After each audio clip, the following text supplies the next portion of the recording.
Hey, it's Nikki. Welcome back to Ranting with Ricardo. So I'm here for another recap review because it's my channel. I can do what I want, and it's going to be for P Valley.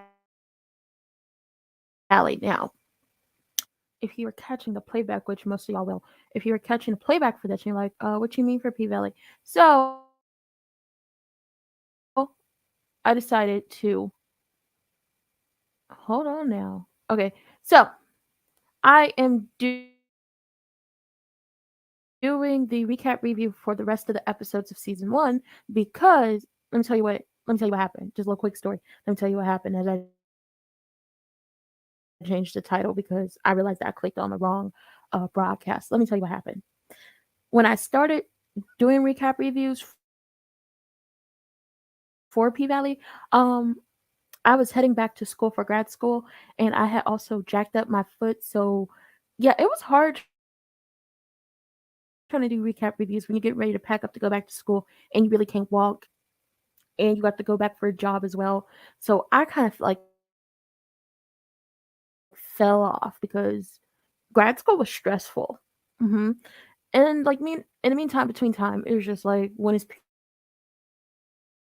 P Valley coming back? Y'all know it took a long time for them to come back due to the pandemic. We still in one, but it took them a minute to come back. And then it's just like life got in the way. So now I'm trying to finish this out before the new season comes because you want to give everybody some content, and you also want to give I want to give y'all a refresher of what's going on, what happened in season one, so we get ready for season two that's coming next Friday. Now, with that being said, this is a recap review of season one, episode 4 of P Valley. If you are new to the channel and you like the content here, please like, comment, subscribe, and turn your post notifications on. If you're not new here and you don't like the content, still like, comment, subscribe, turn your post notifications on, and share me with your people, because guess what? You may not like me, but somebody out there does.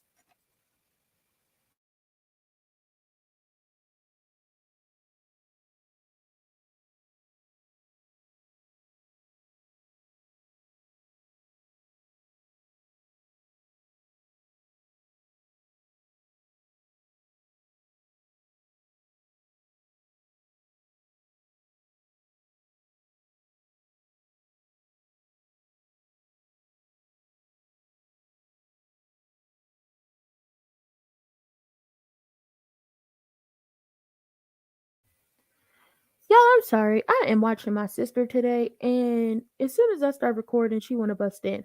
I'm gonna just tell you now, little kids can't never let you be great. They can't never let you live.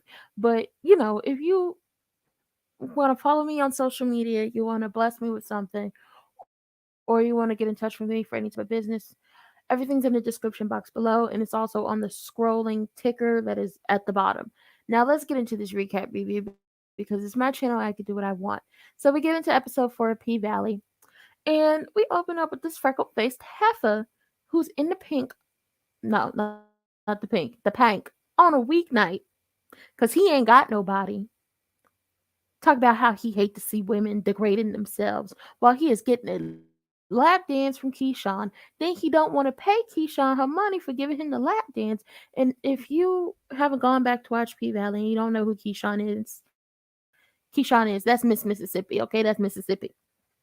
Back to it. He not trying to pay Keyshawn for the lap dance, so Mercedes has to come over and get him together like, you gonna pay her. And the only reason why you in here on a weeknight talking about women are degrading themselves up in here is because you ain't got nobody. Okay, that is the PC version of what she told him. Also, can't be cussing because my sister is here. Again, little kids can't let you be great. Moving on. So, dude, so disrespectful that when Mercedes is like, you gonna pay her for this dance, he takes the money because she's like, you probably ain't got no money. You probably ain't got no money. And you know how guys get when you be like, you ain't got it, you ain't got it. Then they want to flex on you, or they want to try to flex on you and try to demean you and degrade you. So he pulled a little stack of money out. It looked like a bunch of ones. That's it. That's all. He pulled the money out and he drops it on the floor, basically telling either Keyshawn or Mercedes to pick it up, and not now one of them's gonna pick it up. So Mercedes like, pick it up and hand it to her. He said no. Diamond came over there. He said, pick it up and hand it to her. And the freckle faced heifer gonna say, well, if you gonna jump, then jump. Now, see, Diamond said, I only got one time to tell you to do something. And if you don't do it, it's gonna be some problems. Okay? And it was some problems. Cause he told Diamond, if you gonna jump, then jump. And guess what Diamond did? He yoked him up and choked. He choked him up like he was like he was a hoe, and Diamond was the pimp. Unfortunately, and if you like, you've seen the shows and you've seen the movies, you've seen this happen many times. So Diamond choking him like, you gonna hand her the money? Just popping that man in the head with the money. Dude hand him the money. Not dude hand Keyshawn the money, and then Diamond got him up by the scruff of his neck, pushing him out the club. I said, see what happens when you being disrespectful to the people who are giving you a service. Be nice to the sex workers. They trying to make their money, and you up in here acting an ass. Give her her money. Don't be rude. And then like this whole situation has Keyshawn feeling some type of way about stripping. And I don't know if it's like her home situation and situation in general, or stripping and overall, that has her like thinking different, but she like, maybe he's right. And I was like, girl, no, he not. He wasn't trying to pay you. So we see in the next scene, Autumn, aka Haley, Haley is her real name. Autumn Night is her stripper name. Moving on. We see Autumn pouring like a whole bunch of brown liquor into the tub. Like I knew she gave up drinking, or I'm hoping she gave up drinking. This is probably me going into the future with these episodes coming up. That okay, so for the next 4 episodes I have to do to have all 8 episodes completed, I'm going to be doing them Saturday, Sunday, Monday, Tuesday, and Tuesday should be episode 8. But getting back into this. So she's pouring a whole bunch of brown liquor into the tub. I'm like, what is she doing? I mean, I get if you don't want to drink no more, but you could have did something else with that liquor, donated it, something. And come to find out, she's pouring it into the tub because she's throwing all whatever money that she's collected, not only I think from the club, but also from her transferring money and picking it up at the MoneyGram places or the Telex or whatever it is. She's she's putting it in a tub so she can kind of like age the money, but also make it seem like the money came from her stripping and not because she got fresh bills from taking money from one place to put it in another.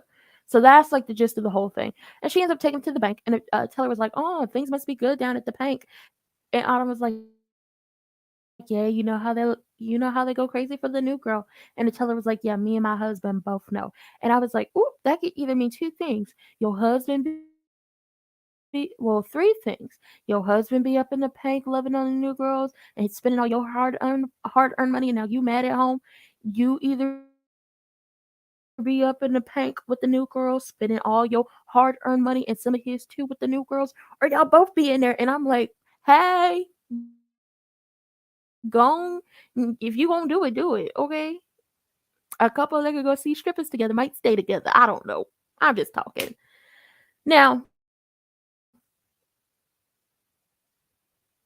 the teller hands her a deposit slip and it says $28,000 and some change.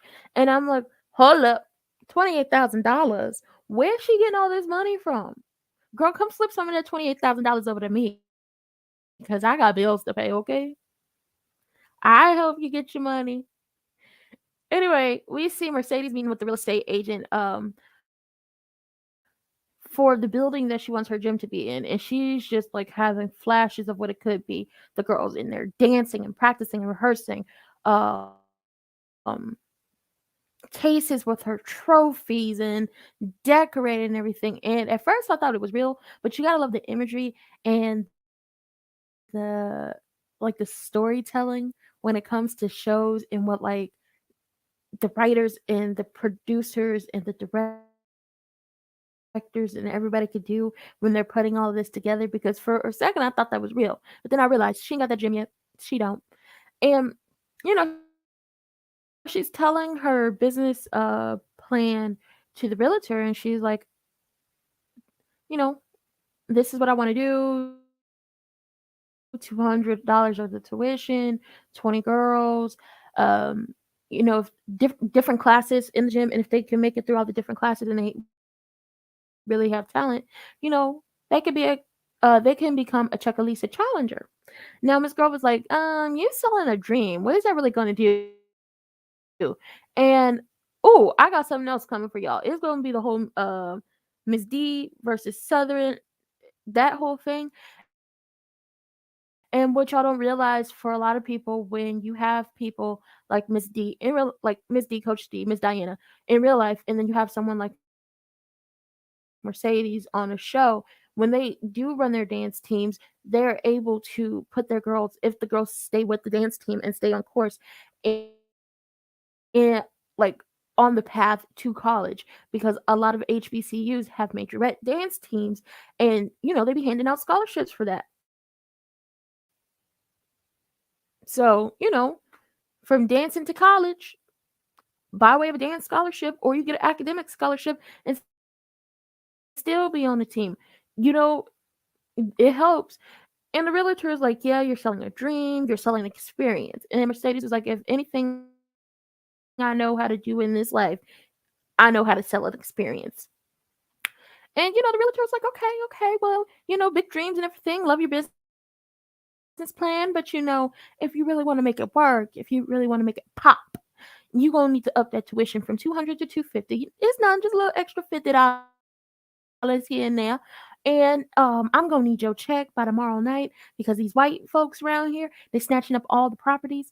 And if you don't want no rental property and you want to own your property, I expect a check tomorrow night.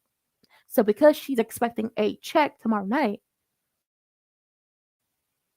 now Mercedes got to get that money. And then we see the bane of my existence, the person that make my ass itch, Patrice motherfucking Woodbine, closing an account.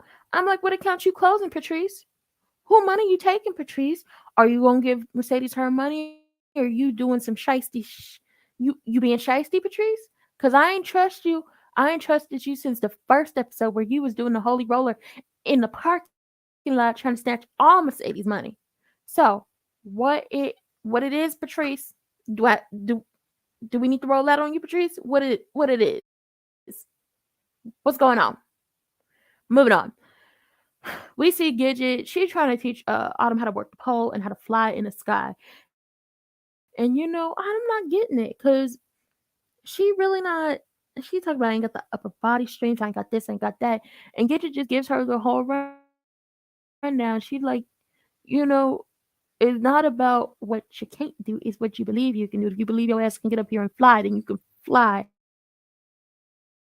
And Gidget just showing her all some pole tricks and everything and flying and coming down on the pole. I was like, real athletes right there. That takes a lot, honey. I would fall flat on my face, and I don't want to do that. No. So Keyshawn comes in. Her and Gidget gonna go down to the Dollar Tree to get some decorations for Mercedes' locker, because this is the Mercedes Last Dance episode. But we're gonna come to the end of this episode realizing she didn't get that last dance, boo. I don't know when she gonna get that last dance. And Uncle Clifford and Autumn go talking to Office, talking about the casino and the fact that um Corbin and his half brother, the racist, they got about 6 million off their land, and I think that was only to rent the land, not to buy the land. That is only to rent it. And Uncle Clifford ain't got no offers, like whatsoever. First of all, because we all know that when it comes to these types of deals, they're always going to figure out how to fuck over business owners. Like that's a given. They're going to figure out how to fuck over black business owners while everybody else gets rich. And then second, Uncle Clifford, while the pank has been passed down generations and generations in the family, Uncle Clifford took out some money or a loan for the club. I don't know if it was to do some renovations or whatever it was, but he hasn't. No, Uncle Clifford hasn't. I don't want to misgender Uncle Clifford. Uncle Clifford hasn't paid like the debt off. So the bank is in foreclosure, and certain people know that, and that's another reason why they're not trying to pay Uncle Clifford. So Uncle Clifford was like, I get it paid off because Mercedes Last Dance is gonna have these people lined up backing up the interstate to come see Mercedes. It's gonna be a big bank and a little bank. And Autumn just tells Uncle Clifford, like, you could pay it off. You still not gonna win because with these type of people, they don't care and they will take whatever they want, no matter what they gotta do to get it. And I was like, ain't that the truth? Like, they will go to extreme lengths to get what they want, especially when they feel like you should be grateful for what little you had or you didn't deserve what you had. And then Uncle Clifford is like, hey, go talk to Andre real quick for me. And Autumn's like, no, I want to go talk to him. He creepy. He got pictures of me on his computer. Uncle Clifford was like, hey, you ain't special. He got pictures of all of us on that computer. Go and talk to him. Talk about she thinks she's special. Like, she ain't special. Everybody on that computer. My mama on that computer.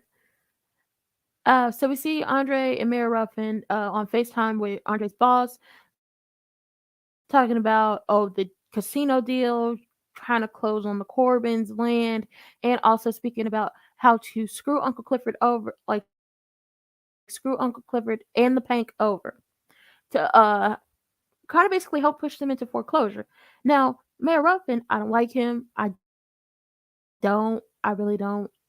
He makes me want to fight every time he gets on my screen. He calls Eloise a bitch because he can't proper. He calls her a bitch and tells her to leave to go get something. But the reason he called her a bitch is because he can't properly, explain and articulate accurately what he wants her to go get for him. And I'm like, see, you treat your workers bad and you find yourself either on a sexual harassment suit, unlawful firing suit, or if they really about that life, you don't want to know what's gonna happen type situation. You're gonna treat that lady bad because you can't tell her exactly what you want because you stuttering. Men.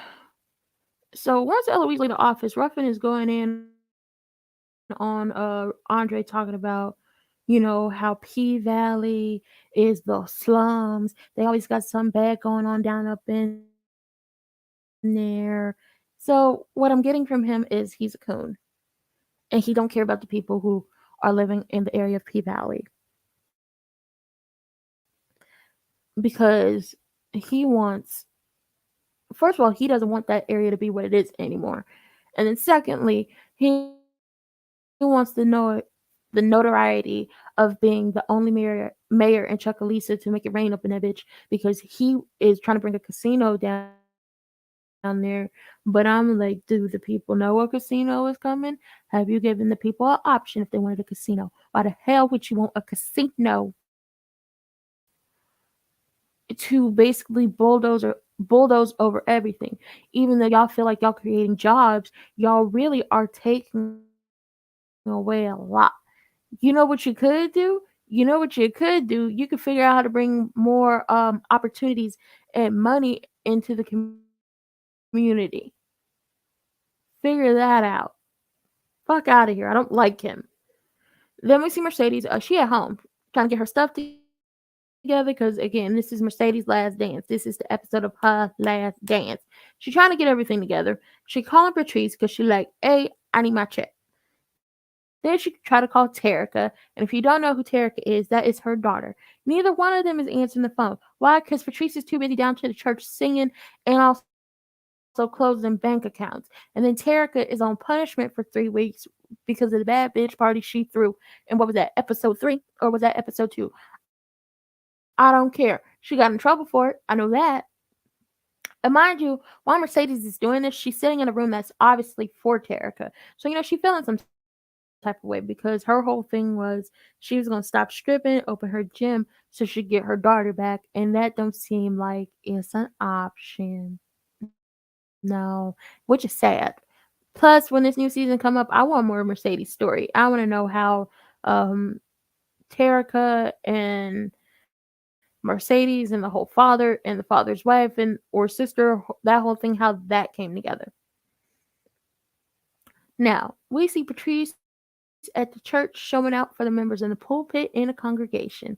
The pastor takes her aside and says, I don't know what you're doing. The people in the pulpit ain't gonna stand for it.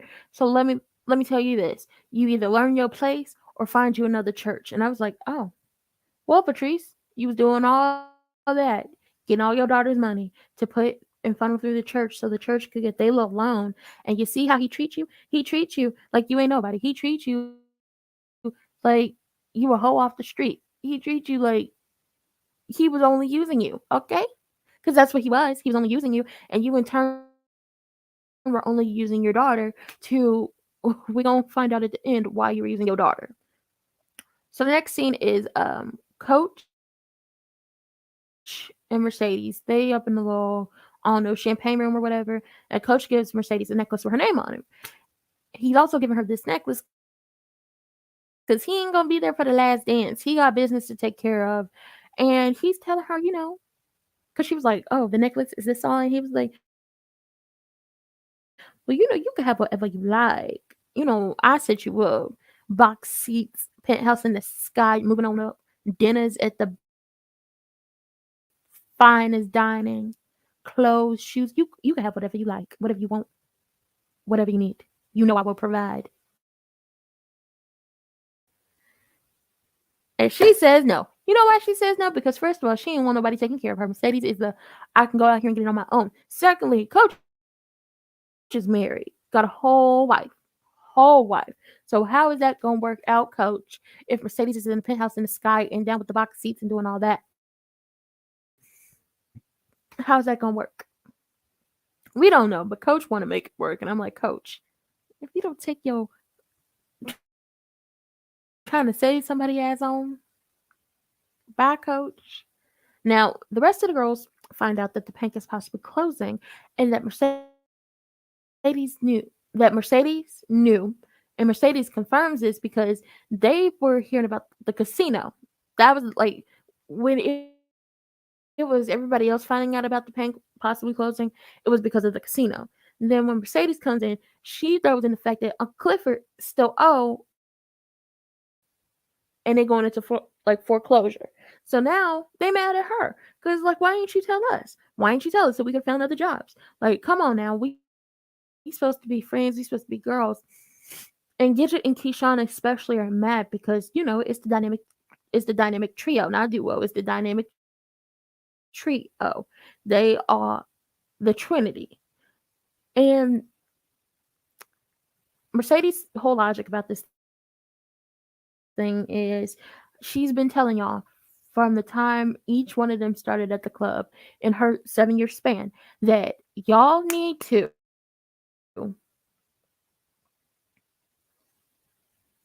stack your money.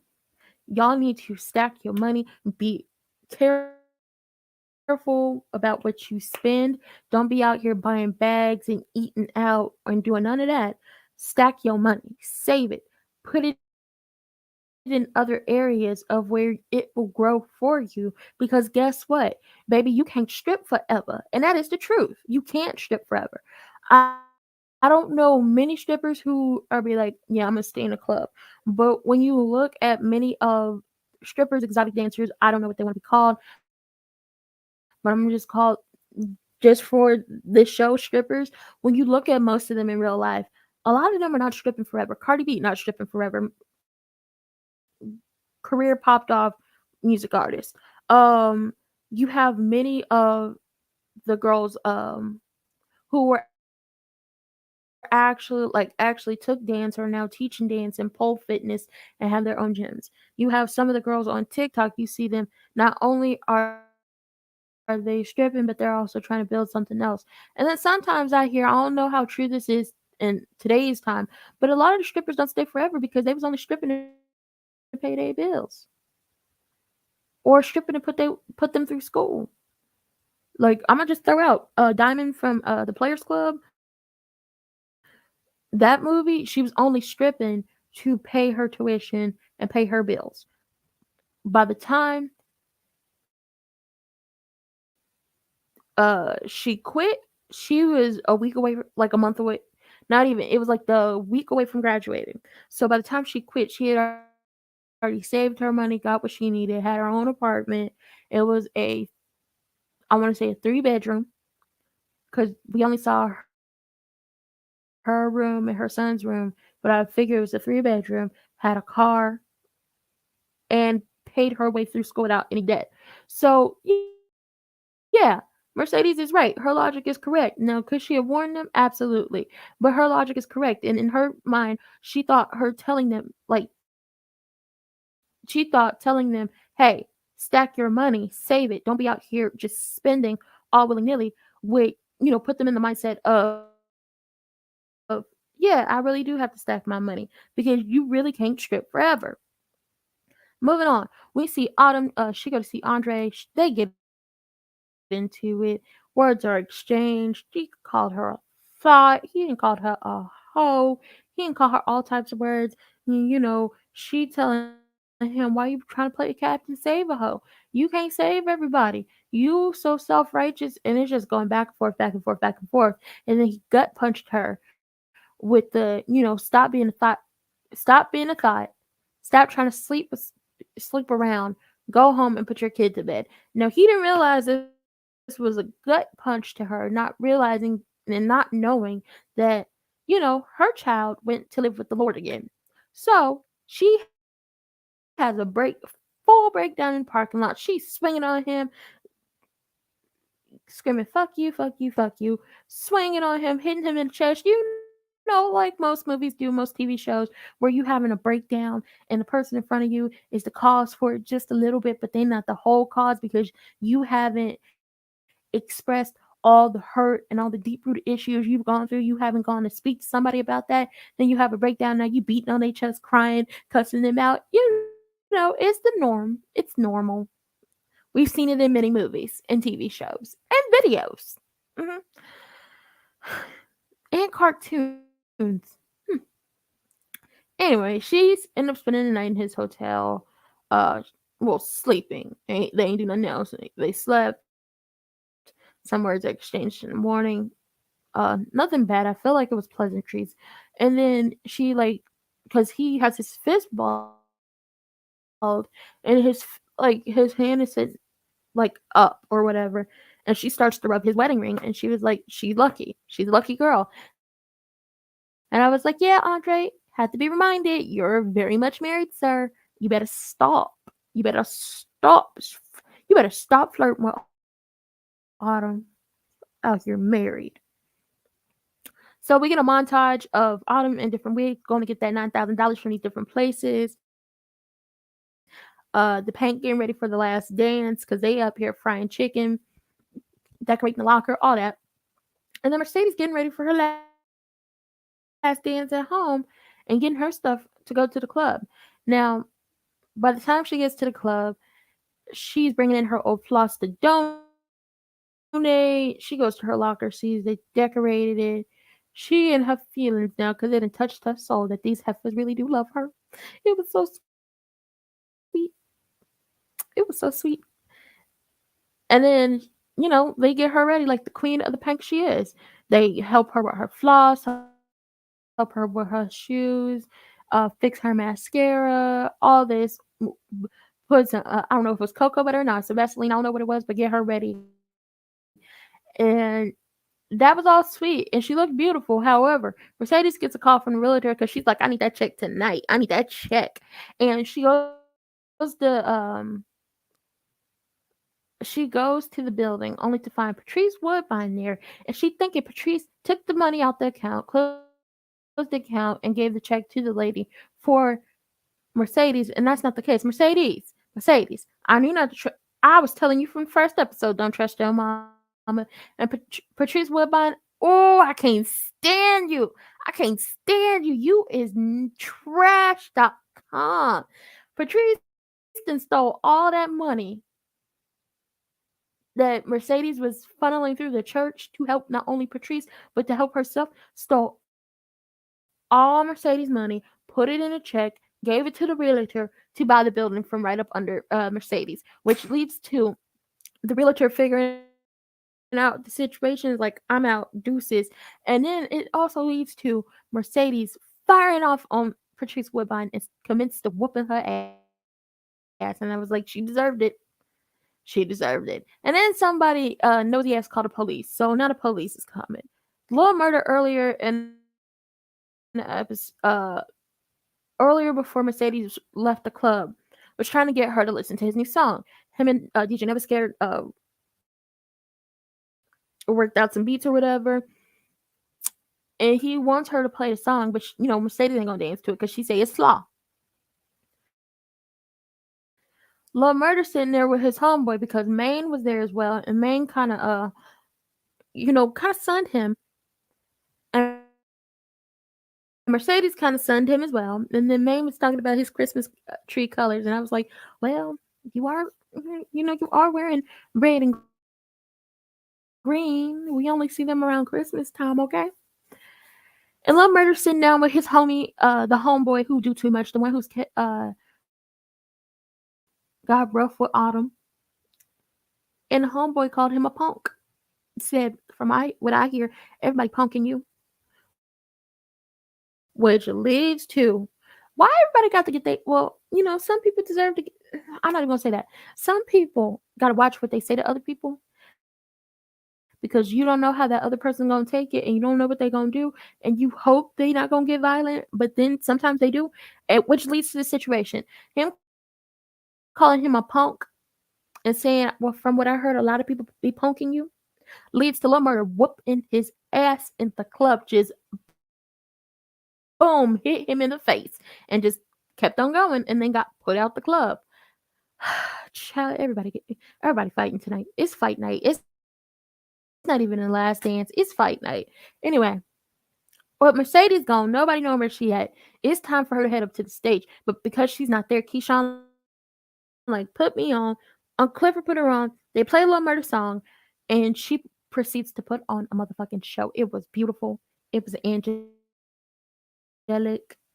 It was like live poetry. I don't know what I don't know how else to explain it. It was beautiful. And the fact that you see all the techniques and you see everything. You see how athletic you truly have to be to do what they do in real life. Like they really be out here getting it and they deserve all the money y'all go in there and throw on them. I'm gonna say that.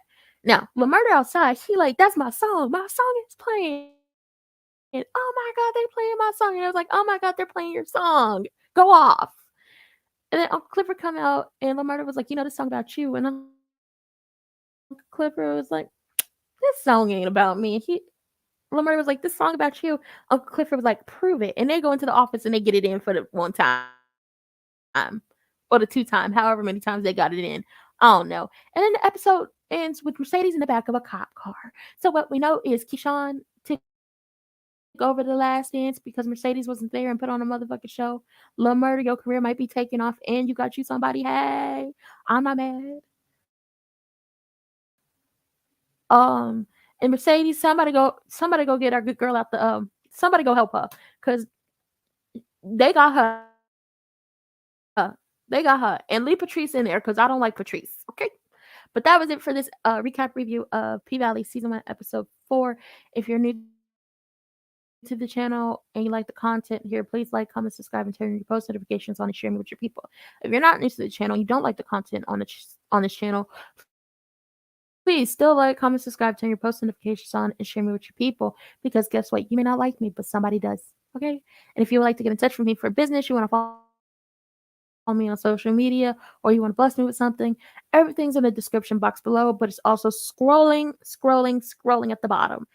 And that was it for this. And I'll see y'all later. Well, I'll see y'all tomorrow for another recap review of P Valley because we gonna finish all these episodes. Okay, so we get ready for this new season because they got new people, and we trying to figure out who these